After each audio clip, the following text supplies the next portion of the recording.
Inirereklamo ang isang opisyal ng barangay sa Davao del Sur matapos umanong kaltasan ang ayuda ng DSWD sa isang buntis.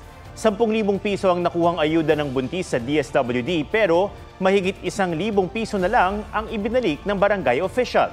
May report si Marisol Abduraman. Kahapon sa DSWD. Masayang ibinila ng babaeng yan ang ayuda na tanggap niya mula sa Assistance to Individuals in Crisis Situation Program o AICS ng DSWD sa Davao del Sur. 8, 9, 10. 10,000 guys. 10,000 piso ang inilabas niya sa sobrang ibinigay sa kanya sa payout noong June 6. Malaking tulong sana lalo't siya ay buntis. Pero sa sumunod niyang video, luhaan niyang ibinalita na 1,500 na lang ang natira sa kanyang ayuda. Sakit kayo, grabe ka. Sakit kayo, grabe yung bukina dito. Hindi sila maluoy, buntis pa dyan ko. Sabi ng buntis, ipinatawag siya ng barangay at kinuha ang kanyang ayuda. Nang ibalik ito sa kanya ng isang opisyal ng barangay, kinaltasan na ng 8,500 pesos. Nag-viral ang post sa social media at nakarating na rin sa DSWD. Sumbong ng buntis sa DSWD, sinabi ng barangay na kinaltasan ang kanyang ayuda para mas marami raw ang makatanggap ng ayuda.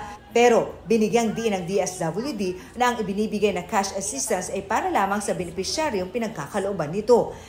Ipinag-utos ni DSWD Secretary Rex Gatchalian na sampahan ng reklamo ang barangay official na kumuha umano ng ayuda ng buntis. Ongoing na fina-file yung affidavit of complaint. Magiging co-complainan tayo. Nakikita natin na may grave abuse of authority. Tinitignan din natin yung under criminal, yung graft and corruption at coercion kasi maaari namang yan na mag-fall under robbery. Panawagan ng DSWD sa publiko, kung may mananamantala sa ayudang ibinibigay nila, magsumbong. Magsilbi sana itong babala sa lahat, mapa-government employee ka man or government official.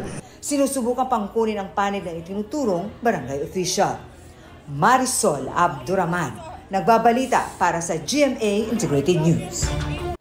Mga kapuso, alamin ang State of the Nation. Mag-subscribe sa GMA Integrated News sa YouTube.